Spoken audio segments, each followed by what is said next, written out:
मानवता के प्रति संपूर्ण समर्पण ही असल पूजा है।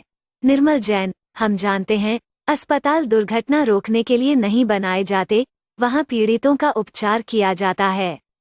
दुर्घटनाएं तो केवल हमारी सतर्कता और सावधानी से रोकी जा सकती हैं।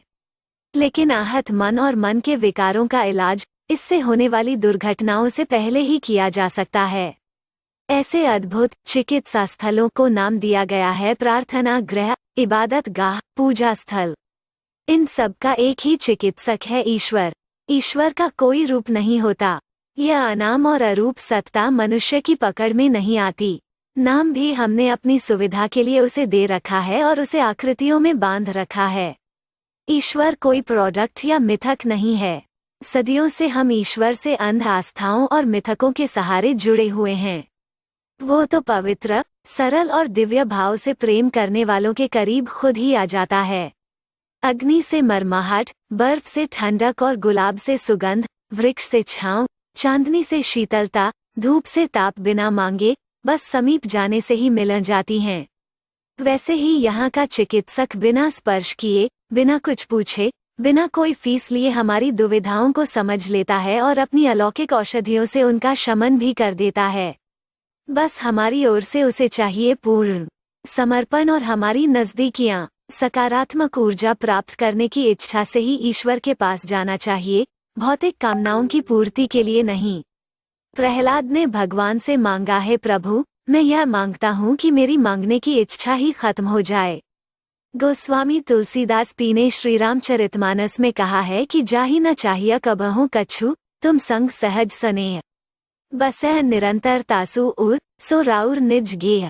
यानी जिसे कभी कछ भी नहीं चाहिए और जिसका आपसे स्वाभाविक प्रेम है, आप उसके मन में निरंतर निवास कीजिए, वो आपका अपना घर है। कहने को तो जीवन एक छोटा सा शब्द है, पर यह इतना जटिल है कि कोई भी इसका सही अर्थ नहीं समझ सका है। ईश्वर ने हमारे जीवन की आवश्यकता के अनुसार हमें बिना किसी स्वार्थ के सभी चीजों से परिपूर्ण किया है। इसलिए हमारा भी कर्तव्य बनता है कि ईश्वर को उसकी उदारता के लिए याद करें। परंतु हम इतने एहसान फरामोश हैं कि ईश्वर को तभी याद करते हैं जब उससे कुछ मांगना होता है या कोई शिकायत करनी होती है। चारों तरफ से थक हार कर जब असहाय हो जाते हैं तभी ईश्वर से प्रार्थना करते हैं। प्रार्थना भी कहाँ, प्रार्थना के नाम से अपनी समस्याओं से निस्तार पाने के लिए भिक्षा मांगते हैं।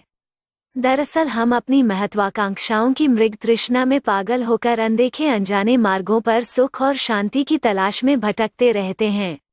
शाश्वत सुख और परम शांति तो ईश्वर को प्राप्त करने से ही मिलती है। अपने तन, मन और अंतरात्मा को एकाग्र करके शुद्ध मन और वाणी से परमपिता परमेश्वर को अपने अस्तित्व के लिए धन्यवाद देना है। जो मिला है उसके लिए ईश्वर का आभार प्रकट करना है। ईश्वर से संवाद करने का सबसे सरल तरीका है अपने को मानवता के प्रति समर्पित कर देना। यही प्रार्थना है, पूजा है। अगर ऐसा नहीं हो रहा है तो प्रार्थना, पूजा करने का कोई औचित्य ही नहीं है। से निवेदन है कि कृपया मेरा चैनल सब्सक्राइब कीजिए। अगर आपका कोई सुझाव है तो कमेंट्स कीजिए और वीडियो को लाइक जरूर कीजिए। आपका बहुत बहुत धन्यवाद।